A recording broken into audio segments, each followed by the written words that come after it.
Hello and congratulations on getting access to this video course on how to optimize your videos before making your YouTube videos live. So this is video number 1, which is the introduction to YouTube search engine optimization. So I want to first start out by saying the goal is to focus on doing the right amount of keyword research and video file automation before actually uploading any of it to YouTube. So essentially this is all about what most people forget about doing before making their YouTube video live. Because if you think about it, most people think about, okay, what do I do after I upload this video? They don't really think about what they have to do before making it live. So this is not about what you can do afterwards, as that is a totally different focus, but rather before. So besides simple optimization, you really need to know that YouTube ranks the videos that people watch the longest. Meaning, let's say for example that we have a 10-minute video. YouTube looks at that video. They look, yes, at the likes, dislikes, and comments, but they also look at, okay, do people actually watch most of this video? And based on, let's say, 1,000 views, how many of those 1,000 views actually watched either 50% or 100%, or how many minutes total? 1,000 times how many minutes was watched. So they really look at how long people watch the videos as a whole. Meaning the more viewers and the longer that they watch, that will get you ranked up further and further up. So instead of focusing on, spammy tactics, tons of backlinks, and all of that, our goal here is to really focus on the user experience. So what I want to do now is give you a quick overview of what's inside this video course. This is, of course, video number 1.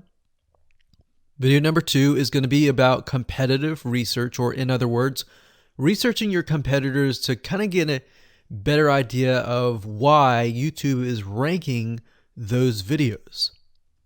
Video number 3, we'll talk about highly searched keyword terms and how you can find those for your product or service or whatever you're trying to promote. Video number 4, we'll talk about your title and your description. Video number 5, we'll talk about video file optimization. So we're going to optimize the actual file, because each file has essentially information in it. And of course, video number 6 will talk about why your thumbnail is important and how to make it professional and good looking. And video number 7 will talk about video length and why that matters. We talked briefly about it just now, but I'm going to dive in deeper in that video. And of course, last but not least, I'm going to give you a secret tip on how to outrank your competitors in video number 8. So before we get started, I want to talk about what you need to have in hand. You're definitely going to need your product or service and an idea of the niche that you're targeting. You also need to have a video that is ready to be uploaded. And with that said, let's move on to video number 2. Hello and welcome back. This is video number 2. So let's talk about competitive research.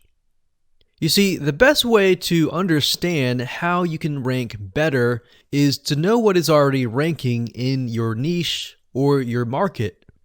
So what we want to do here is we want to analyze the videos that are on the top. And I want you to specifically look at what titles, what descriptions are they using, and what thumbnails are they using that are eye-catching.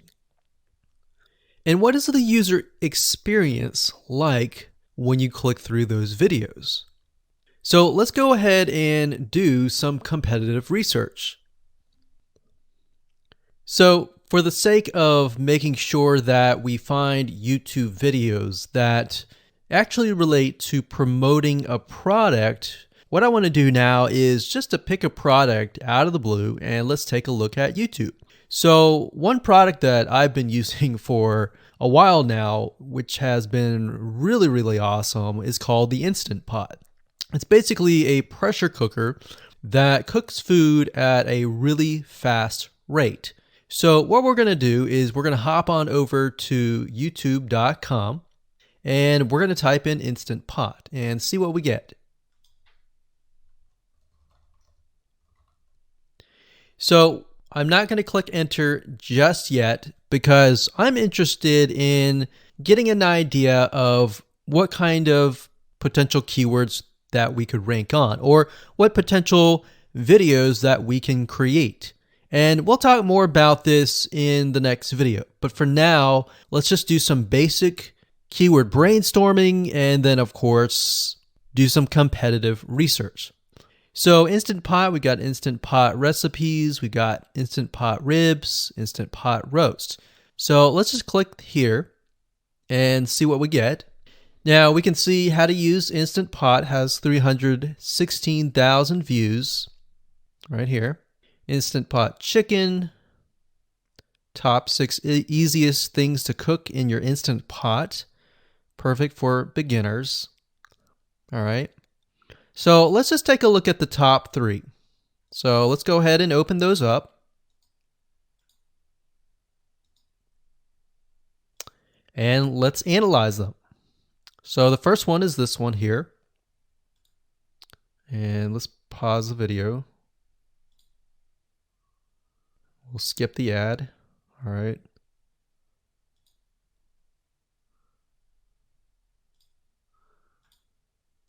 Okay, so how to use the Instant Pot 101 for beginners. So if we think about the type of audience that the Instant Pot attracts, it attracts somebody who has a busy life, who may be a beginner at cooking and just wants a quick and easy meal done fast. So we can see that. So one thing that I like to do is I like to copy the titles to Notepad.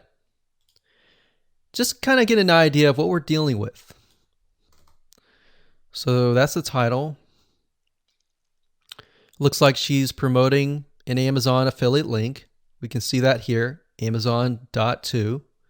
We've got Instant Pot hacks, Instant Pot yogurt, and all that. So what she's doing, it's very funny, but she may not realize she's doing this, but what she's using is a method called siloing.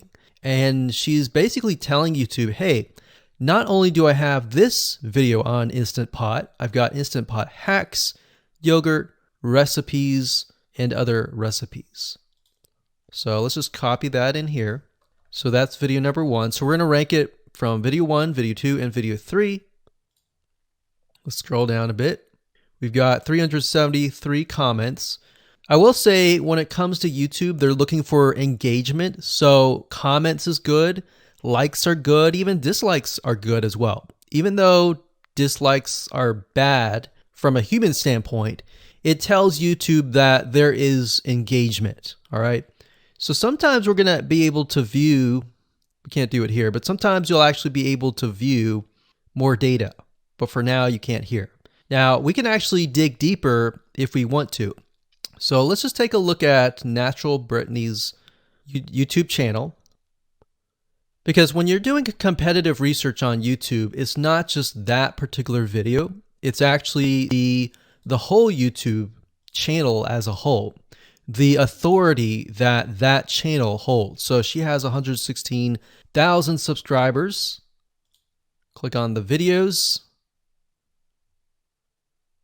She has a good amount of videos that talk about anything, looks like from cooking, from budgeting, from grocery, a lot of very similar videos. So let's scroll down. And now let's go ahead and take a look at the second highest ranking video. So if we go back over to here, and this is the Instant Pot chicken, cook with me, meal planning, meal prepping, Sunday setup. So let's go here, take a look.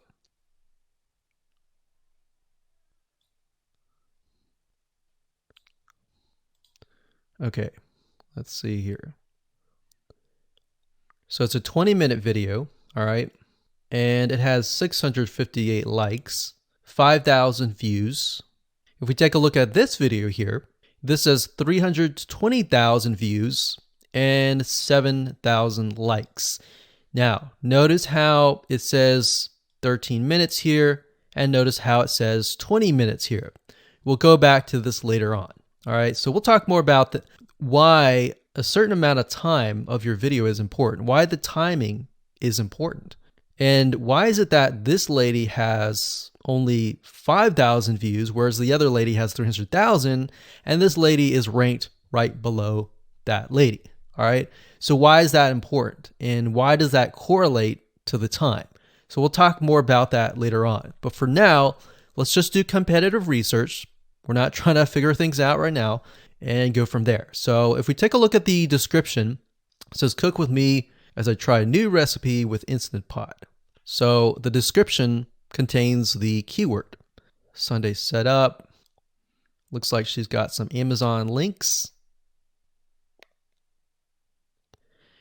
And if we think about Instant Pot, who could it be targeting? All right, so this lady calls out people who are trying to prep on Sunday. So if we can get an idea of who it's targeting mothers, it's targeting people who are busy, who maybe only have time on Sundays to set things up. And chicken is a common thing, so maybe she's getting a lot of clicks. We don't know exactly, but we know that the headline and the description work together and getting clicks. All right, back over here, this is the third one. So let's take a look at this one. So this one is 8 minutes, but it has a lot more views than those other two videos, but it's shorter. It's shorter, but it has longer amount of views and it's third. It's got 11,000 likes and 633 dislikes. If we scroll down, we can see that it has more comments than the first one. So why is it that the first one is number one and this one is the third one and it has more views and more comments? Well, we don't know exactly why, but I have a hunch as to why that is, which we'll talk more about ranking and what Google and YouTube is looking for later down the road. So that's that. Let's just copy that title. And I'm going to go ahead and pause this video and we'll copy and paste that information to the notepad. Okay, so I went ahead and copy and paste the information. So this is video 1, this is video 2, and this is video 3 down below. So let me make this bigger. So we have this information. So as we're kind of analyzing the competitor, we want to save this for later, but can you kind of see a similarity here? So this is calling out the target audience. This is calling out the people who are busy, essentially. And top 6 ways, top X ways, top certain number ways is always a good title. So perfect for beginners. So if you can imagine, we already see that this title has beginners. This one's calling out perfect for beginners. And this one essentially is calling out people who are busy. So it's a target audience. So that's key. So having this in hand gives you a better idea on what potential titles and descriptions that you can have. Now, you can do some deeper dive competitive research using specific tools. And one specific tool is called SocialBlade. So that's socialblade.com, as you can see here. And I like to use this to kind of get a better idea of the YouTube channel as a whole. Because what you're trying to figure out is, did this person rank because their channel as a whole has a lot of traffic? Or did this person rank simply because of the titles and the description? So there's many factors that come involved, but let's take a look at Naturally Brittany. So let's go ahead and copy this. And you basically want to come here and type in the username of the YouTube channel. So we'll go ahead and click this here. Okay, so we can see here that this is Naturally Brittany, 116,000 subscribers. She's got 19 million video views. So that kind of gives us an idea of how easy it is to break through. Is it easy? Is it going to take a little bit work or what? So let's just go ahead and open her up, and let's do the same thing with the other videos. So this one is marriage and motherhood. We got that here. So she has 7 million video views. So it's about half of what we saw earlier. And this one is called Six Sisters Stuff. And this one has about 9 million video views.